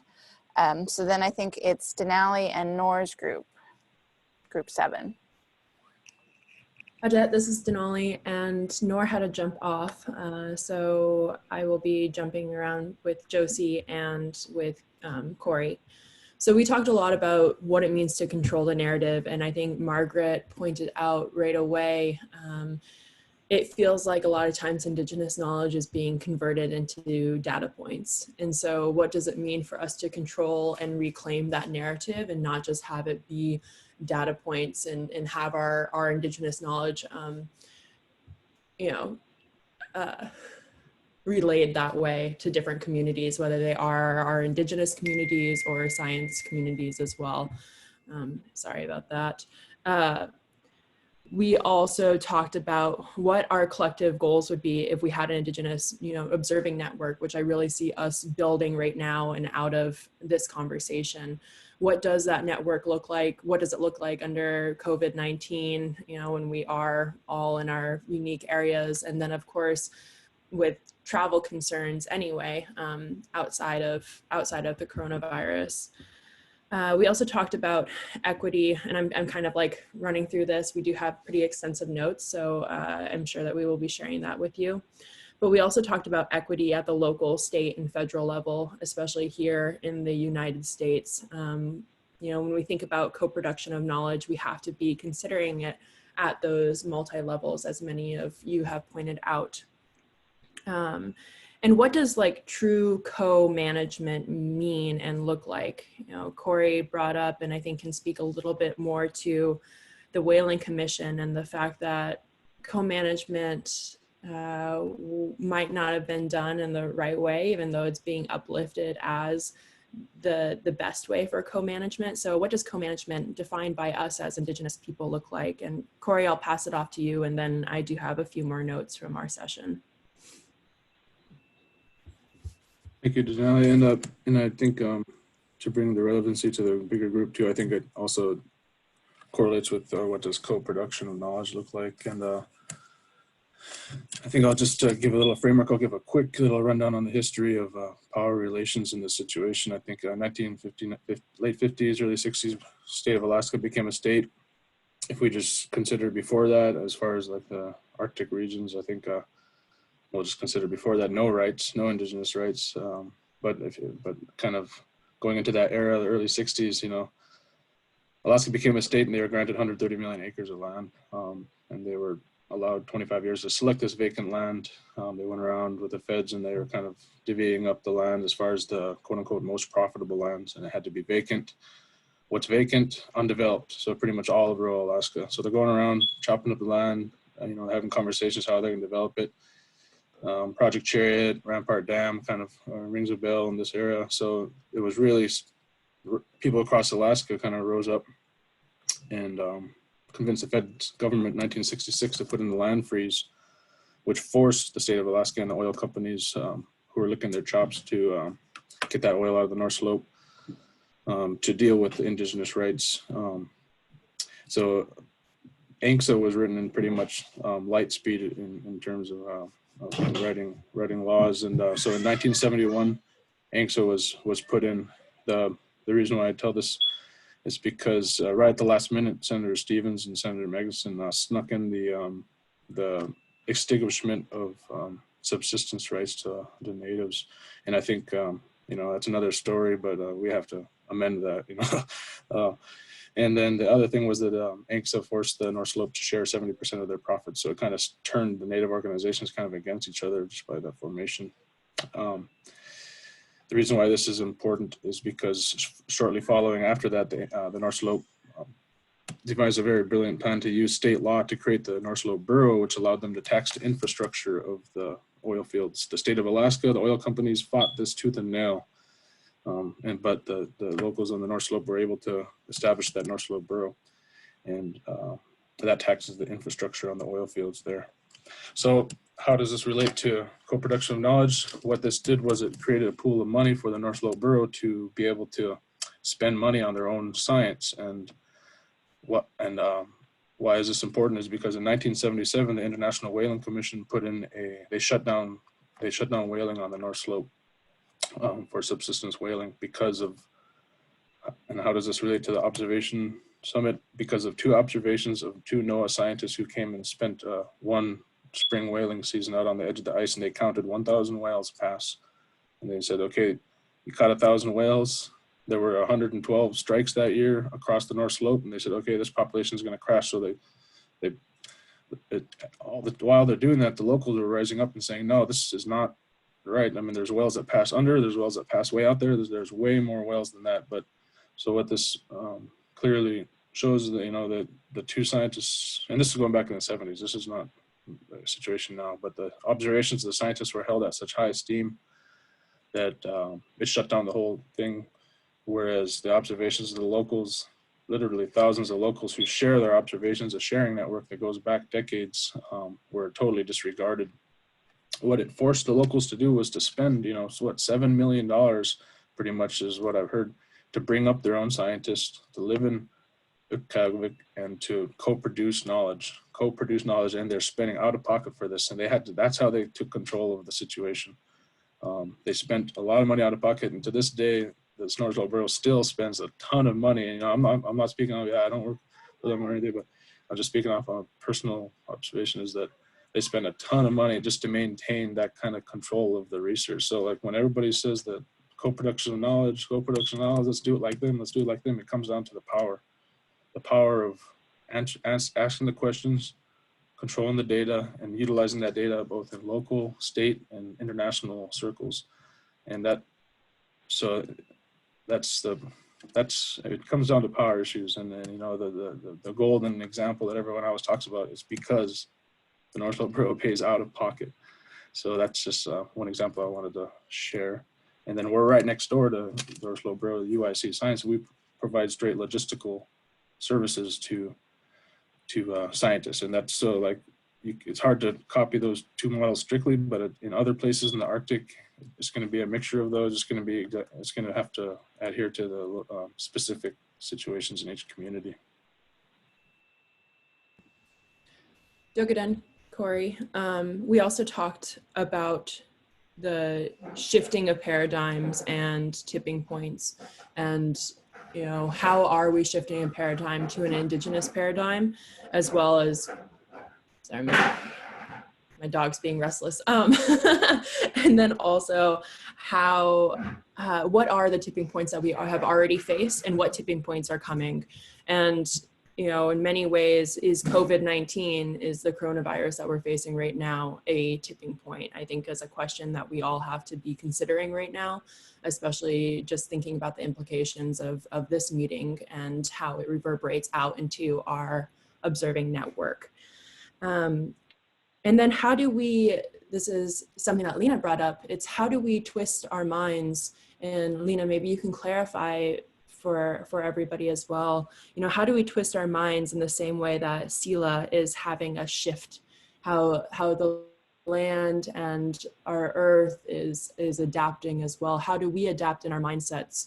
And Melinda added on to that in saying, you know, some of our elders have talked about, well, what is the point of view of a salmon? What is the point of view of some of the animals that we are in contact with and have a relationship as well? How do we get into their mindsets as we continue to look at our observing network and try to communicate that with non-Indigenous scientists and policymakers?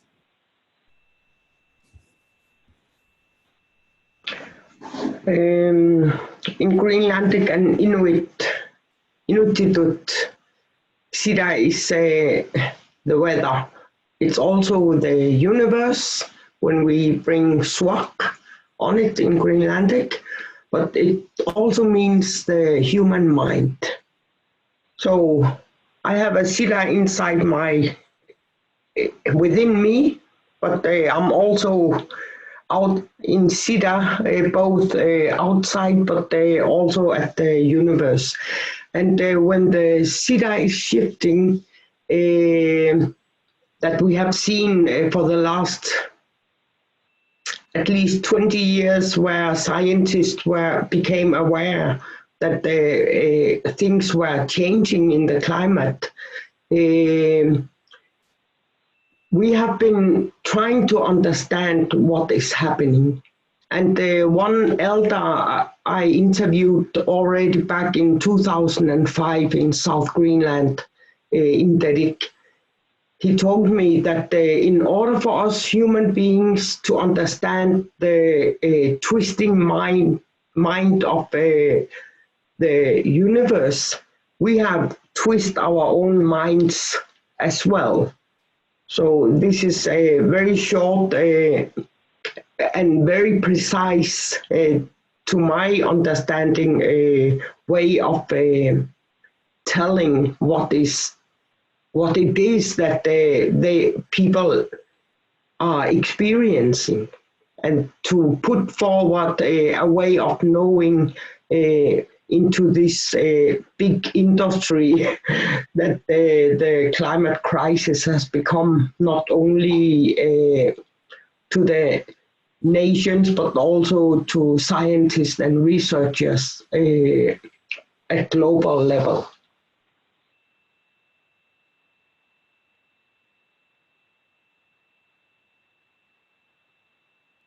Excellent, Hajrikadistan, Lena. I was wondering, is there anybody else from our group that would like to speak before we continue on? Anything that we might have missed?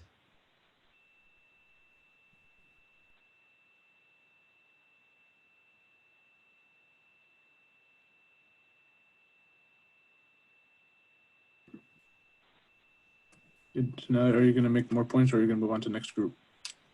I was going to move, those are all the points that I had, mostly because I was being conscious of the time that we're at. Okay, can I make one more point? Yeah. I apologize. I know about the conscious about time, but native time, you stay here until we get it done. But I just wanted to say, we across the Arctic, we all deal with so many similar issues, so many similar problems as far as Indigenous peoples, but the thing is that we're forced to deal with them in very different ways because of all the laws and restrictions in each country. You just take who controls the polar bear, who controls the eider duck, who controls the, it could be these different huge federal entities that are all on totally different pages. And so we have to deal with them all in different ways. And, one idea that I kind of popped into the head while we were talking earlier was that maybe, and I'm sure, and it sounded like other people already have this idea too, is that if we were able to, as Indigenous entities, all come together, create the standardized way of kind of grading projects, maybe use that ICC model, those different, or the model that was shown on the presentations earlier, that's made by Carolina and them, and use those standards, and we're able to grade each research project or each research project, and maybe have the native entities that are involved graded, and then also the non-native entities graded, and then maybe this standardized way of looking at things would maybe, it's not going to fix everything, but it'll be able to highlight maybe some of the glaring issues that a lot of these projects have, and it'll start that conversation of maybe pointing out, look at this equity, or the the different parts of that circle. If we were able to make some sort of really good standardized way of doing that, but then we would have to make sure that our communities make that doing it. But it might be a way just to kind of highlight glaring issues across the board.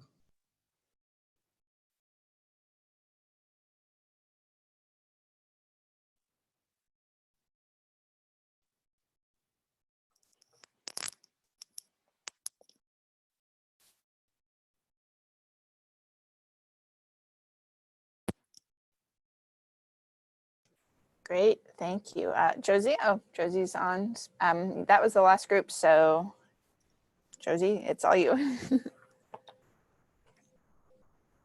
No, that was my group that just presented. Yes, and you guys were the last group to go. So did you have something else to add to that group discussion or to the overall? No, they covered everything.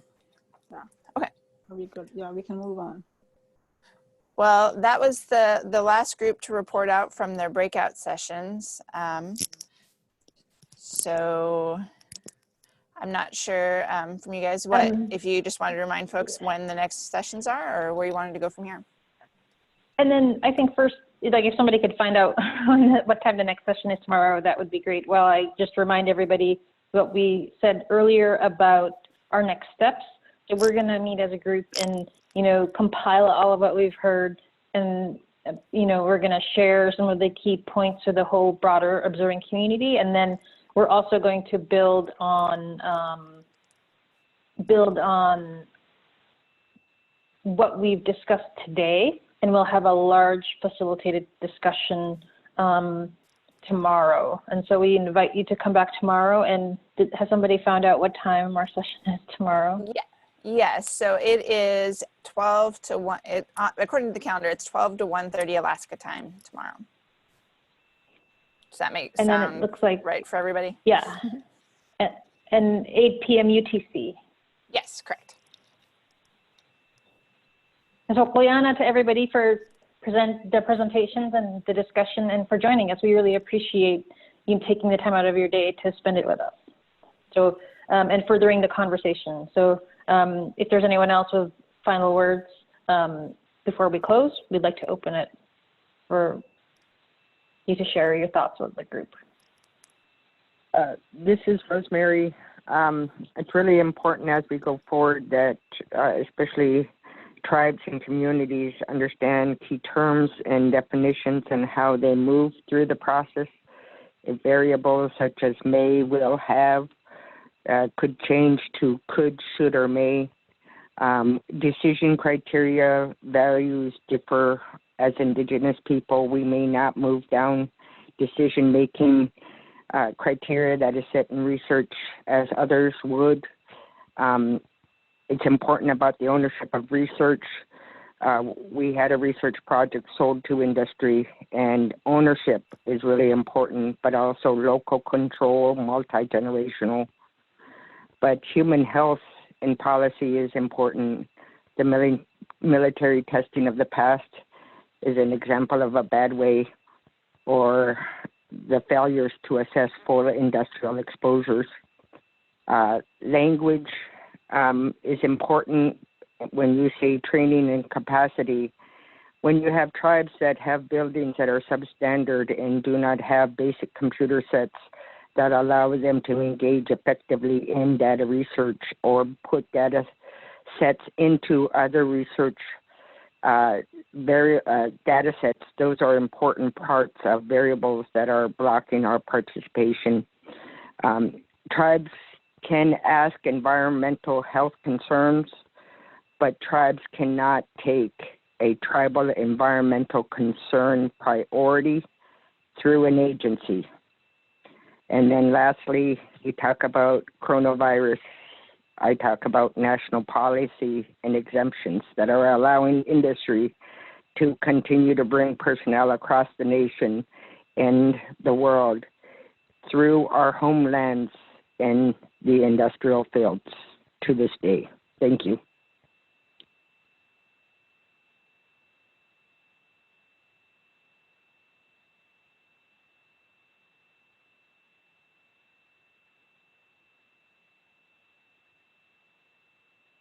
Thank you, Rosemary. I really appreciate and really respect you sharing that. And I think Rosemary really hits on, something that hasn't come up yet during the course of the conversation, but I think has been really important during our working group conversations, and that's the issue of like health and wellness. And I think that you're really right about how, the whole larger community seeing some of those effects from this COVID-19 and I think that, I hope that Arctic observing community will think more in the future about how do we address health and wellness. And so I'm really appreciative that you brought that up.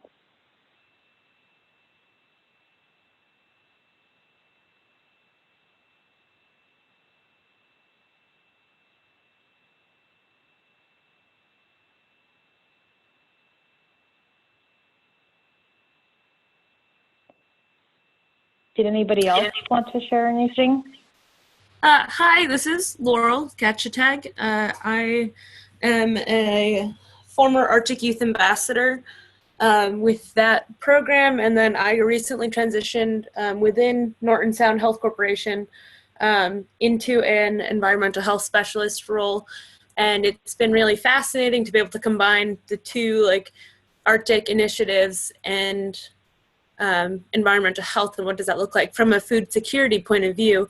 and it's absolutely fascinating. I feel so privileged to be a part of this conversation with you all, to learn your perspectives, especially at such a young age, because this is, you know, shaping what this will look like in the future for all of us, and for the generations to come. It's such a privilege. That's all I want to say. Thank you.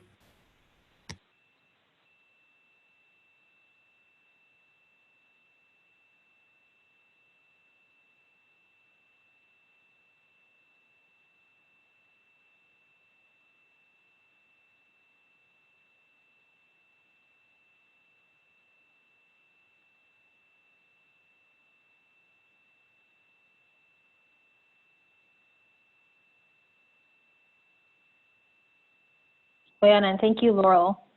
And we're very happy that you are also a big part of this, and as Juno just noted in the chat.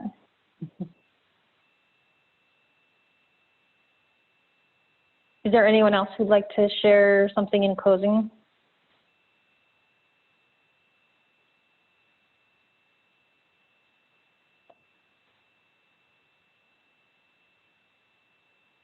And if not, we are looking forward to our conversations tomorrow, building off from what we've all shared and talked about today. And thank you for being a part of moving these conversations forward. And we hope that you'll join us tomorrow. So, Buyana, everybody. And Thank you, everyone. Thank you very much. Thank you. Thank See you. everyone Thank you. tomorrow. Stay healthy. Thank you. Thank you. Thanks.